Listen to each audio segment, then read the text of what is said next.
This is a problem child. What happens if something happens to you and through one incident or another, your child ends up alone without a home? What would you want for them? What would you hope for them? What would you pray for them to receive? These are hard questions for me to answer when I place myself in the position of a parent whose child is on the street. As for being the child who's sleeping in the alleyways, I have no chance of understanding what that's like. When I interviewed these homeless youths in the Why You Matter podcast, I didn't know what to expect. But I was completely stunned by how enlightened they were. It was surreal how centered many sounded, filled with a wisdom that was much older than their age. As you will read in these pages, they have all come from traumatic experiences and were abandoned in one way or another. None of them were there by choice. All of them wanted a real home, one where they matter. In one podcast interview, a young boy in his late teens confided in me that his mother kicked him out of the house because he refused to pay rent. Now, he had no issues paying some rent, even though the mom was well off and had no need for money. Unfortunately, she just kept raising the rent to a point where he couldn't pay. So he got the message and left. He slept in various homes with friends and extended family members, never really knowing where he was going to sleep for the night. While he was homeless, he finished his high school and worked on getting a real estate broker license. Yet rather than celebrate his accomplishments, he was upset because he failed his first try at the real estate exam. While being homeless, writing a real estate exam, he was upset that he failed the first try. I was worried. Listening to him, I knew that what he was doing was so remarkable given what he was going through, without any support from anyone. Yet still, I was afraid to ask whether he was going to take the real estate exam again, and I was preparing to encourage him to do so. That's when he added that he got money for his bus tickets from his aunt to take the exam a second time and passed. What? That was fantastic. I couldn't believe, I was so relieved and then so astonished. Wait a minute.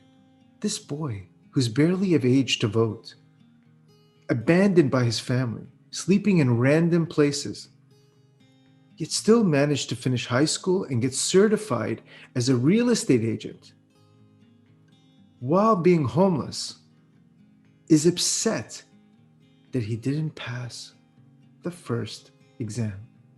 Just the second. He passed the second one.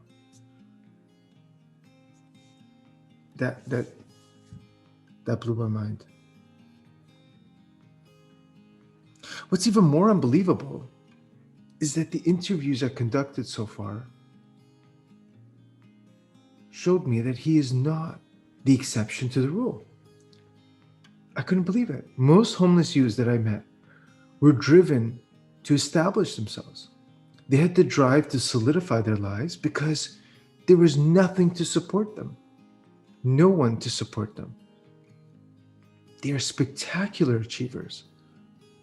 And I frequently told them that I'd be so ecstatic if my kids were just as self-sufficient and driven as these amazing youths are at their age. I'm so proud of these homeless youths. I can't tell you. They are, as you'll hear and see and read, so precious and special. My heart broke a little time every time I said goodbye after the podcast interview. Once I hung up, I would just sit there in front of the screen like this and just and just try to understand what they were teaching me.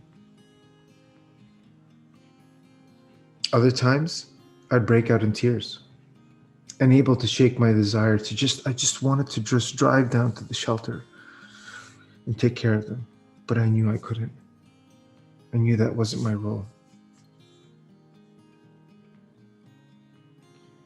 I still feel bad about that.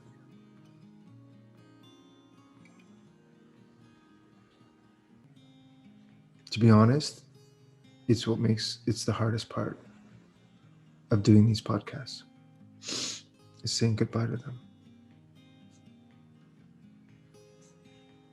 My sister, Dr. Layla Hakim, a renowned psychologist, once asked me, if I turn the pages on these children, what does that mean?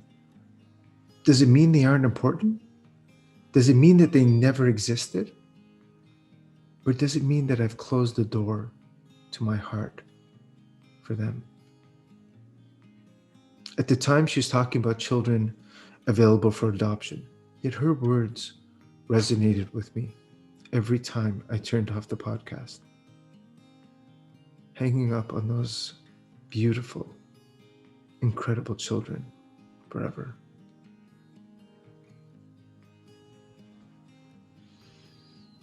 Problem child, hurtful child, undesirable child, get rid of these notions. They don't apply here. If you ever get a chance to listen to the Why You Matter podcast on homeless youths, you will hear different groundbreaking perspectives from the young adults themselves. I promise, you will never look at these homeless youths on the street the same way ever again. This book will feature many stories of these incredible youths who are taking their lives into their own hands to make a future for themselves. Some survive and even thrive.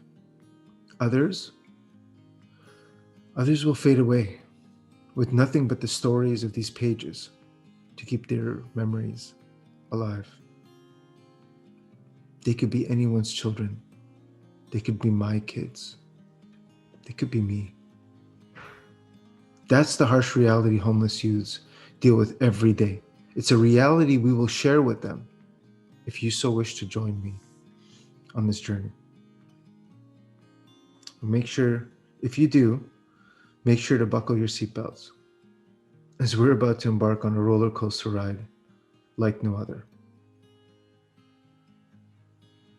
Thank you for reading. Thank you for listening. And above all, thank you for being here.